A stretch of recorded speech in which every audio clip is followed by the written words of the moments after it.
Praise lord. దేవుని నామానికి మహిమ కలుగును గాక. ఎలా ఉన్నారండి? అందరూ బాగున్నారా? ప్రభు యొక్క కృపను బట్టి ప్రతి దినము కూడా డైలీ డివోషన్ చేయడానికి, ఈ బ్లెస్సింగ్ బ్లడ్ ద్వారా మమ్మల్ని కలవడానికి దేవుడు కృపను ఇస్తూ ఉన్నాడు. ఈరోజు కూడా దేవుని యొక్క మాటలు మనం విందాం, మన యొక్క హృదయాలు ధైర్యపరచుకుందాం, దేవుని యొక్క వాక్య సత్యాన్ని మనం ఎరుగుదాం. చిన్న ప్రార్థన. పరలోకమున తండ్రి, ఈ నామాన్ని బట్టి నీకు వందనాలు, నీకు స్తోత్రాలు ప్రభా. ఈ దినము ప్రభా నీ యొక్క ప్రజలతో మీరు మాట్లాడండి, బలపరచండి.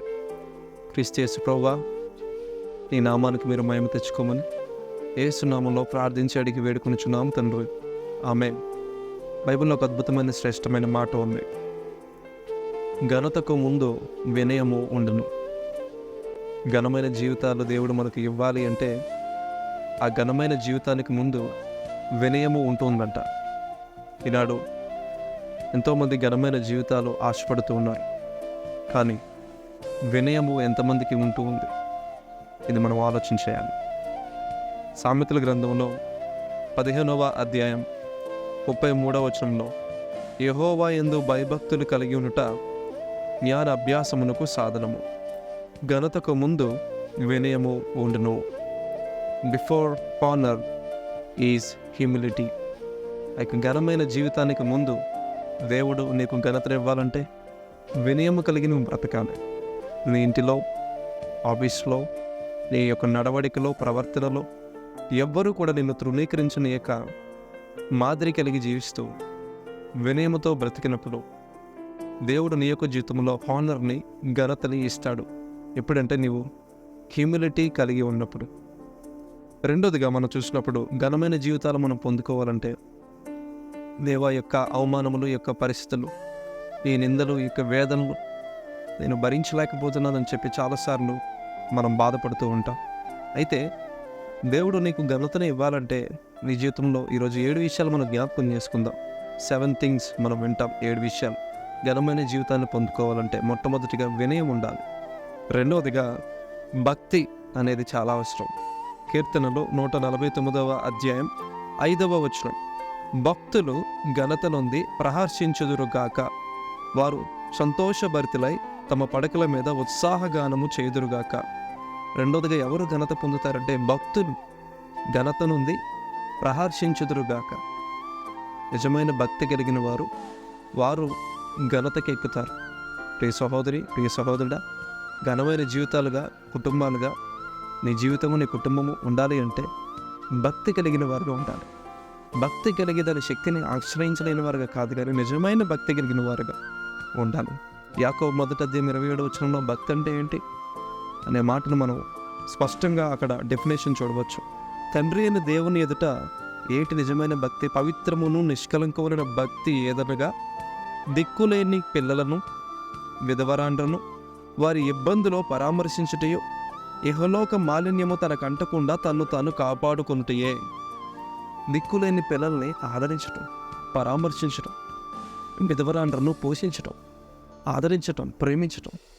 ఈనాడు ఎంతమంది నిజంగా అటువంటి వారిగా ఉంటున్నారు? వారికి ఉన్న దాంట్లోనే పేదలను, విధవరాలను ఎంతో కొంత ఆదరించి, పరామర్శించి, సపోర్ట్ చేసేటట్లుగా జీవిస్తున్న వారు ఎంతమంది ఉన్నారంటే చాలా తక్కువ మంది. ఎంతో ధనం ఉన్నప్పటికీ, ఎంతో ప్రాపర్టీస్ ఉన్నప్పటికీ ₹1 కూడా ఆ యొక్క పేదలైన విధవరాలకి, దిక్కులేని అనాథ పిల్లలకి ఇచ్చిన వారిని మనం చాలా తక్కువగా, అరుదుగా చూస్తుంటాం. కానీ అదే నిజమైన భక్తిని దేవుడు స్పష్టంగా తెలియపరుస్తున్నాడు. ఇహలోక మాలిన్యము తనకు అంటకుండా తను తాను కాపాడుకునేటం. అవి ఇచ్చి ఇహలోక మాలిన్యతలో కలిసిపోయేవారుగా కాకుండా, ఇహలోక మాలిన్యము తనకు అంటకుండా తను తాను కాపాడుకోవాలంట. లోకంలో చాలామంది సమాజ సేవలు చేస్తూ ఉన్నారు, కానీ వారు ఇహలోక మాలిన్యము తమకు అంటకుండా కాపాడుకోవట్లేదు. ఒక ప్రక్క పాపాలు చేస్తూ ఉన్నారు, మరొక ప్రక్క ఈ యొక్క దానాలు చేస్తున్నారు. కానీ నిజమైన భక్తి ఏంటంటే ఒక ప్రక్క సమాజ సేవ చేస్తున్న, మరొక ప్రక్క ఆ యొక్క లోకంలో మురికి తమకు అంటకుండా కాపాడుకోవటమే నిజమైన భక్తి. అటువంటి భక్తి గల వారు ఘనత పొందుతారు. మూడోదిగా జ్ఞానము. ఎవరైతే జ్ఞానం కలిగి జీవిస్తారో, జ్ఞానం కలిగి బ్రతుకుతారో వారు కూడా ఘనత నొందుతారు. సామెతలు 3వ అధ్యాయం 35వ వచనం, జ్ఞానులు ఘనతను స్వతంత్రించుకుందరు. ఏం స్వతంత్రించుకుంటారు? ఘనతను. ఎవరైతే జ్ఞానం కలిగి బ్రతుకుతారో వారు ఘనతను పొందుకుంటారు. బుద్ధిహీనులట అవమానభరితులవుతారట. సో ఈ జ్ఞానము మరి పొందుకోవాలంటే ఏం చేయాలి? యెహోవా యందు భయభక్తులు కలిగి ఉండట జ్ఞానానికి మూలమని దేవుని వాక్యం సెలవిస్తాం. కాబట్టి ఎవరైతే జ్ఞానం కలిగి ఉంటారో వారు ఘనత నొందుతారు. అయితే జ్ఞానం కలిగి ఉండాలంటే దేవుని అందరి the fear of the lord is the beginning of the wisdom అని దేవుని వాక్యం సెలవిస్తూ ఉంది. దేవుని అందరి భయం కలిగి ఉండుట అదే జ్ఞానానికి మూలమట. సో ఎవరు ఘనత నొందుతారంటే జ్ఞానం కలిగిన వారు, అనగా ఎవరైతే దేవుని అందరూ భయం కలిగి ఉంటారో. 4వదిగా సామెతలు 19వ అధ్యాయం మనం చూసినప్పుడు 11వ వచనం, ఒకని సుబుద్ధి వానికి దీర్ఘశాంతమునిచ్చును, తప్పులు క్షమించుట అట్టి వానికి ఘనతనిచ్చును. తప్పులు క్షమించటము ఘనతనిస్తుందట ఒక వ్యక్తికి. నేను ఎవరిని క్షమించను, నేను ఎవరి మాట వినను, నేను ఎవరికి లోబడను, ఎవరి చెప్పినా నేను ఏమాత్రం కూడా తల వంచను, తల దించను అన్నట్లుగా చాలామంది ప్రవర్తిస్తూ ఉంటారు. తండ్రి అనే దేవుడు, క్రీస్తు యేసు ప్రభు మనల్ని ప్రేమిస్తూ క్షమిస్తూ ఉన్నట్లుగా పరిశుద్ధాత్మ దేవుడు మరొకసారి మనల్ని మన్నించి క్షమించి మనల్ని నడిపిస్తూ ఉన్నట్లుగా మనం కూడా ఇతరులను క్షమించేవారుగా మనం ఉండాలి. తప్పులు క్షమించుట మనకి ఘనతనిస్తుంది అనే సంగతి నీకు తెలిస్తే, అంటే ఎవరు ఎన్నిసార్లు తప్పులు చేసినా వారి తప్పును నువ్వు క్షమిస్తూ ఉంటే నీ ఘనత పెరుగుతూ ఉంటుంది. అంటే తప్పులు క్షమించేవారే ఘనత నొందుతారు, ఘనత నొందిన వారు తప్పులు క్షమించిన వారు అని అర్థం అన్నమాట. కాబట్టి ప్రియ సహోదరి సహోదరుడా, నీ యొక్క బంధువులు, స్నేహితులు, రక్త సంబంధికులు వారి తప్పులు క్షమించలేకపోతున్నావా? లేకపోతే వారిని అపార్థం చేసుకుంటూ ఉన్నావా? వారిని ప్రేమించలేకపోతున్నావా? తప్పులు క్షమించుట అట్టి వానికి ఘనతనిచ్చును. ఈరోజు ఘనమైన జీవితానికి ఒక మార్గం ఏంటంటే క్షమించడం, ఆ తప్పులు క్షమించడం. కాబట్టి ప్రియ సహోదరుడు, అటువంటి నడవడంలోనికి నీవు రావాలి. 5వదిగా ఇంకా ఘనమైన జీవితానికి ఏంటి మార్గదర్శకం అంటే సామెతలు 14వ అధ్యాయము 34వ వచనం మనం చూస్తే, నీతి జనములు ఘనతకు ఎక్కుటకు కారణము, పాపము ప్రజలకు అవమానము తెచ్చును. ఎప్పుడైతే నీతి కలిగి ఒక కుటుంబము, ఒక వ్యక్తి, ఒక సమాజము, ఒక వ్యవస్థ, ఒక జిల్లా, రాష్ట్రము, దేశము నీతి కలిగి బ్రతుకుతారో, నీతి కలిగి ఎప్పుడైతే జీవిస్తారో, ఈ నీతి వలన జనములట ఘనతకి ఎక్కుతారు. ఎంత చక్కగా ఉంది ఈ మాట. ఈరోజు నువ్వు ఘనతకి ఎక్కాలంటే, ఉన్నతమైన శిఖరాలు చేరాలి అంటే, ఉన్నతమైన శిఖరాలు అధిరోహించాలి అంటే నీతి కలిగి ప్రవర్తించాలి. నీ ఉద్యోగంలో, నీ యొక్క వ్యాపారంలో, నీ ఇంటి దగ్గర, నువ్వు ఒక వస్తువును అమ్ముతున్నప్పుడు, వ్యాపారం చేస్తూ ఉన్నప్పుడు, కాలేజ్లో, అదేవిధంగా మనుషులతో జీవిస్తూ ఉన్నప్పుడు నీతి కలిగి ఎప్పుడైతే ప్రవర్తిస్తావో, నీతి అంటే రైట్ స్టాండింగ్ బిఫోర్ గాడ్, దేవుని ఎదుట సరైన వ్యక్తిగా ఎప్పుడైతే నువ్వు ఉంటావో, యథార్థవంతునిగా ఎప్పుడైతే జీవిస్తావో, ఆ నీతి జనములు ఘనతకు ఎక్కుటకు కారణం. ఈరోజు ఘనతకు ఎక్కాలని ఏవేవో ల్యాడర్స్ను ఉపయోగించుకుని, నిచ్చెను ఉపయోగించుకుని పైకి ఎక్కడానికి ప్రయత్నం చేస్తున్నామేమో, అవి ఏవి కూడా పైకి మనం తీసుకుని వెళ్ళలేం, ఘనతను ఇవ్వలేం. కానీ నీతిని మనం ఎప్పుడైతే కలిగి ఉంటామో జనులు ఘనతకి ఎక్కడానికి కారణమంట. 6వదిగా మనం చూస్తున్నప్పుడు ఇంకా మనకి జీవితంలో ఘనత ఎప్పుడు వస్తుందంటే సామెతలు 13వ అధ్యాయం 18వ వచనం, శిక్షను ఉపేక్షించు వానికి అవమాన దారిద్రతలు ప్రాప్తించును, గద్దింపును లక్ష్యపెట్టువాడు ఘనత నొందును. శిక్షిస్తున్నప్పుడు ఆ శిక్షణ వద్దు, ఈ క్రమశిక్షణ వద్దు అని చెప్పి ఎవరైతే దాన్ని ఉపేక్షిస్తారో, కాదంటారో, వద్దంటారో, అవమానము, దారిద్రత వారికి వస్తాయట. ఈనాడు సేవకులు నేను శిక్షిస్తూ ఉంటే, గద్దిస్తూ ఉంటే, తల్లిదండ్రులు, భర్త, పెద్దవారు, స్నేహితులు, నీ యొక్క క్షేమాన్ని కోరేవారు నీకు క్రమశిక్షణ నేర్పిస్తూ ఉంటే, శిక్షణ గుండా నడిపిస్తూ ఉంటే, నీవు ఉపేక్షించుకుంటున్నావా అంటే వద్దంటున్నావా, డిలే చేస్తున్నావా, కాదంటున్నావా, అవమానము, దారిద్రత వస్తుంది. జాగ్రత్త. కానీ ఎప్పుడైతే గద్దింపును లక్ష్య పెడతావు, ఒక గద్దింపును, హెచ్చరికను ఎప్పుడైతే నువ్వు శ్రద్ధగా ఆలకించి నా కోసమే చెప్తున్నారు కదా, నిజమే ఈ విషయంలో నేను బాగాలేను, ఈ విషయంలో నేను సరి చేసుకోవాలి, ఈ విషయంలో నేను చక్కపరుచుకోవాలి, ఈ విషయంలో దేవుడే ఈ వ్యక్తి ద్వారా నాతో మాట్లాడుతున్నాడని చెప్పి ఎప్పుడైతే ఆ గద్దింపును లక్ష్య పెడతావో నీ యొక్క జీవితంలో ఘనత నొందుతావని దేవుని వాక్యము నొక్కి ఒక్క నుంచి స్పష్టంగా తెలియపరుస్తూ ఉంది. గద్దింపును లక్ష్య పెట్టేవాడు ఘనత నొందుతాడట.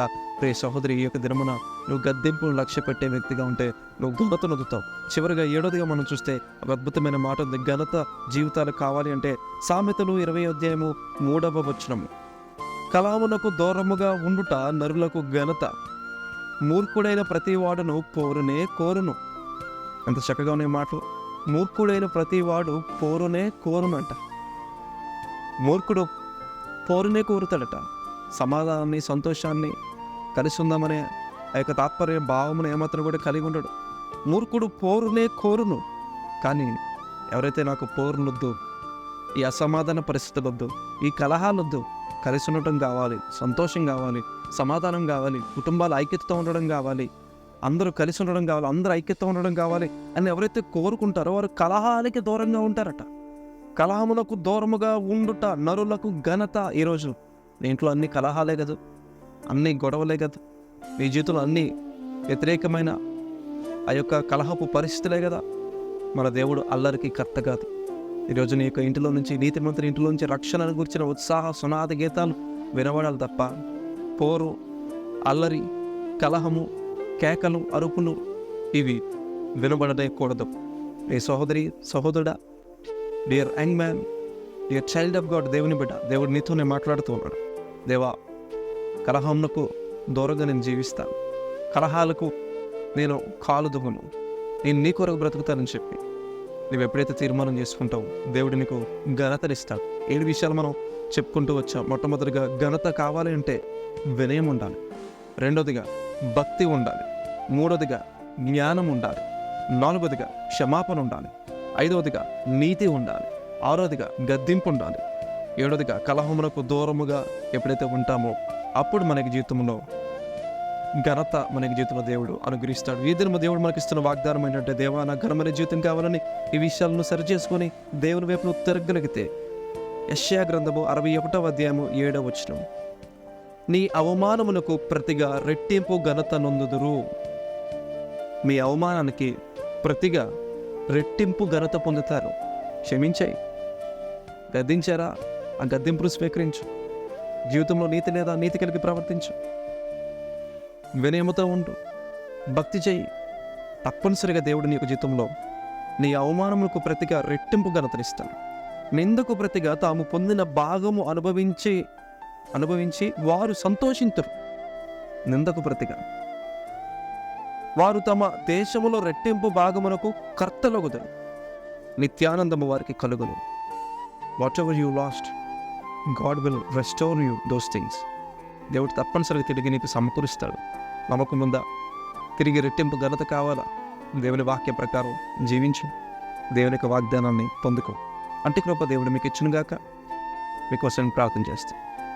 తండ్రి, మీకు వందనాలు, నీకు స్తోత్రాలు. అవును ప్రభా, ఘనతకు ముందు వినయం ఉంటుంది, భక్తి ఉంటుంది, నీతి ఉంటుంది. ఇదిగో ప్రభా, ఎవరైనా మమ్మల్ని గద్దించినప్పటికీ దాన్ని అంగీకరిస్తాం, కలహమునకు దూరముగా ఉంటాం. ఈ విధంగా 7 విషయాలు ప్రభాదేవా వింటూ వచ్చాం. నాయన, మా యొక్క జీవితంలో ఘనత కావాలంటే ఈ యొక్క లక్షణాలు మేము కలిగి ఉండాలి. క్షమించాలి, తప్పును క్షమించుట ఘనతకు కారణమని, నీతి కలిగిన జనములు ఘనతకి ఎక్కుటకు కారణమని నీ వాక్యం సెలవిస్తూ ఉంది ప్రభు. ఇదిగోనయ్యా, నాకు ఘనమైన జీవితం కావాలి అని ఎవరెవరైతే మొరపెడుతూ ఉన్నారు, నాకు శ్రేష్టమైన జీవితం కావాలి, నా నిందకు ప్రతిగా, నా అవమానానికి ప్రతిగా రెట్టింపు ఘనత కావాలి, దేవా నాకు సహాయం చేయని చెప్పి ఎవరైతే అవమానాలతో, వారి ఇంటి కలహాలతో, అసమాధానాలతో, వారి యొక్క జీవితంలో అనేకమైనవి కోల్పోయి ఎవరైతే బాధపడుతూ ఉన్నారో వారిని ఒక్కసారి మీరు జ్ఞాపకం చేసుకోండి. తిరిగి వారికి అవమానమునకు రెట్టింపు ఘనతను వారికి అనుగ్రహించి మేలు చేయమని యేసుక్రీస్తు ప్రశస్త పరిశుద్ధ పుణ్య నామములో నాయన ఈరోజంతా నీ ప్రజలు కూడా తోడుగా ఉండమని ప్రార్థించి అడిగి వేడుకొనుచున్నాము తండ్రి. ఆమేన్. ప్రభు చిత్తమైతే మరొక దినము కలుద్దాం. అంతవరకు ప్రభు యొక్క కృప, శ్రేష్టమైన కృప మీకు తోడే ఉండదుగాక. Amen. Praise Lord. God bless you.